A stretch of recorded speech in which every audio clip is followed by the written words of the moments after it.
Assalamualaikum teman-teman, welcome to Cinta Story Channel.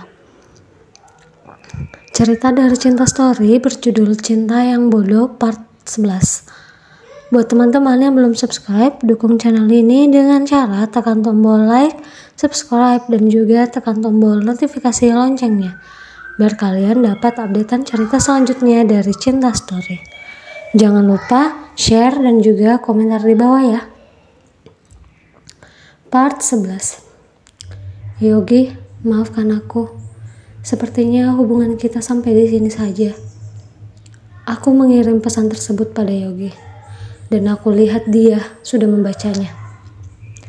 Hatiku merasa lega, tapi juga rasa khawatir lebih besar. Entah apa yang Yogi pikirkan. Apa dia menerima keputusanku, atau dia marah setelah membacanya. Aku terus melihat ke layar HP-ku, tapi Yogi tak juga membalasnya. Aku pikir dia sudah mengerti dan paham dengan sikapku yang selalu cuek padanya. Dia pasti sudah menyadari kalau aku tidak mencintai dia. Ucapku lalu menyimpan HP-ku. Kupikir tak perlu menunggu jawaban darinya. Kalaupun dia marah, tak ada yang bisa kulakukan selain minta maaf. Dan nanti lama-lama semua akan baik-baik saja. Aku berbaring sejenak, tapi tetap saja aku memikirkan bagaimana Yogi saat ini. Dia pasti hancur. Tapi kemudian aku mendapat telepon dari dia. Aku segera mengangkat teleponnya. Halo, Assalamualaikum Mita. Aku ada di depan rumah kamu sekarang. Aku tunggu di luar, ucapnya. Aku terdiam dan bingung bagaimana aku bisa menghadapi Yogi. Apa yang harus aku katakan padanya? Ini bahkan sudah jam 11 malam.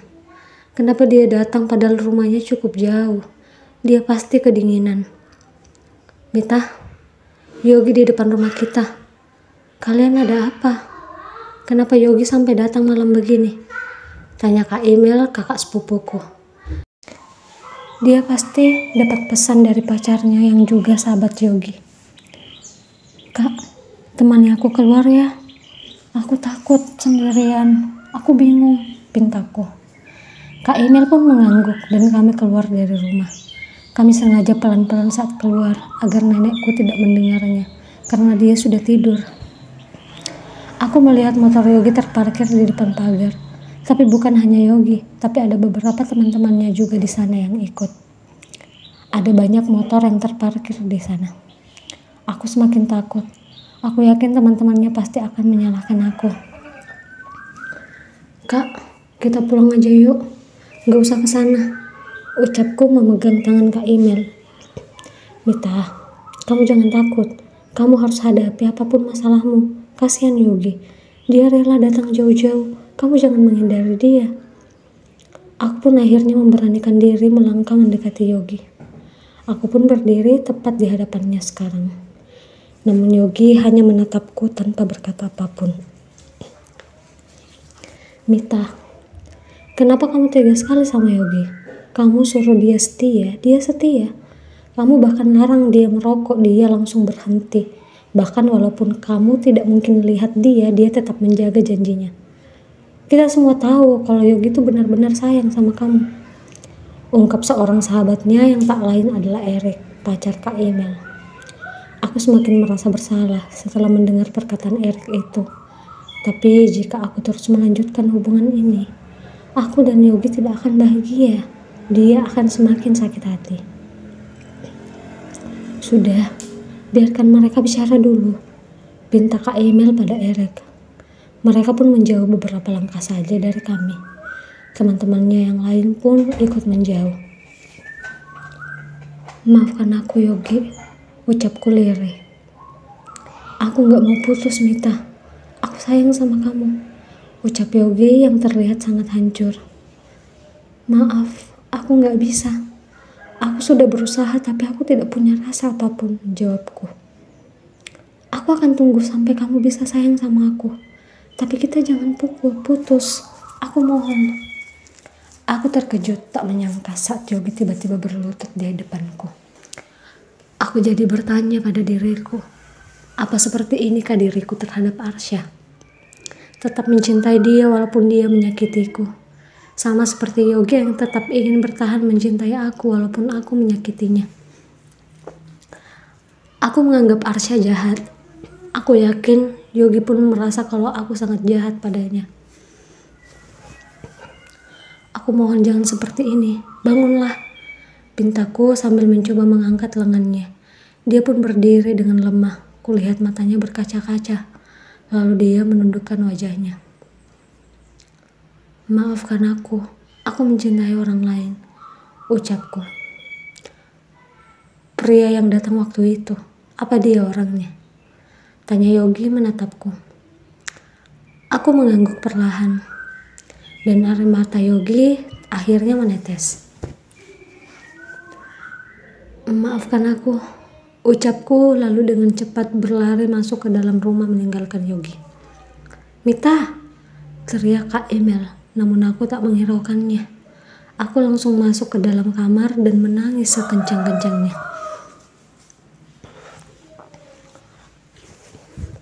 Bel pulang sekolah berbunyi. Semua orang berlarian keluar dari kelas.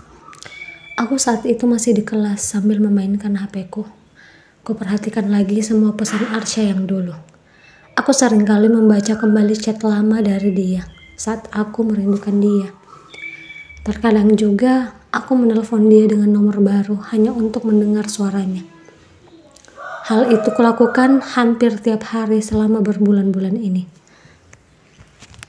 Mita, pulang yuk, ucap Ana setelah memakai tas di punggungnya. Aku mengangguk lalu mengambil tasku. Tapi tiba-tiba sekelompok kakak kelas datang menghampiriku. Kamu yang namanya Mita, mantannya Yogi? Tanya kakak-kakak itu yang tidak aku kenal. Iya kak, jawabku pelan sambil meremas-remas tanganku karena merasa takut. Hebat juga ya, kemarin Yogi, sekarang Hoir, Erwin, Adi, bahkan ada beberapa lagi yang lain naksir sama kamu, ucapnya. Entah itu mengejek atau memuji, tapi aku sama sekali tidak punya urusan dengan mereka. Aku bahkan baru tahu kalau orang-orang yang mereka sebut namanya itu naksir sama aku. Dek, kamu jangan takut. Kita kesini cuma mau lihat seperti apa sih adik kelas kita ini yang bisa bikin mereka semua tergila-gila. Tapi kami cuma mau kasih tahu, selama ini Khair tidak pernah tertarik sama siapapun. Kami berharap kamu menerima dia, ucap salah seorang yang lain. Tiba-tiba Khair muncul. Jujur saja aku bingung karena aku sama sekali tidak pernah menyadari perasaan orang lain untukku sejak pisah dari Arsya. Hatiku seakan mati untuk orang lain. Aku pertama kali bertemu Kak Khair itu saat mengikuti paduan suara dan dia pengiringnya. Tiap hari kami memang bertemu saat latihan, tapi kami sama sekali tidak pernah saling bicara. Hanya aku perhatikan dia sering melihatku. Mita, aku suka kamu, ucapnya tiba-tiba tanpa basa-basi. Aku langsung memegang kuat tangan Ana yang masih di sampingku karena merasa gugup dan takut. Mita, aku gak mau pulang kalau kamu gak mau menerima aku, ucapnya lalu berlutut di depanku dan tak mau berdiri walaupun aku memaksanya berhenti melakukan itu. Maaf, aku gak bisa. Aku sudah punya orang lain yang aku sayang, tolakku sedikit segan. Tapi belajar dari kesalahanku pada Yogi, aku tidak ingin menyakiti siapapun lagi. Aku siap, walaupun aku harus jadi yang kedua. Aku mohon Mita, aku rela kamu duakan asal kamu mau menerima aku. Aku benar-benar sayang sama kamu, ucapnya memohon. Aku menghela nafas. Tak peduli apapun yang terjadi, aku tidak ingin menerima orang lain saat hatiku masih mencintai Arsya. Maaf kak, aku gak bisa, ucapku memberanikan diri lalu pergi begitu saja. Setelah kejadian itu, ada banyak kakak kelas lagi yang mendekati aku. namun aku menolak semuanya. Walaupun aku tahu mereka semua tulus, aku bisa melihat kesungguhan mereka. Tapi cintaku pada Arsya menahanku. Aku sangat ingin membenci perasaan ini. Sekarang, yang tidak bisa membuatku bahagia bersama orang lain.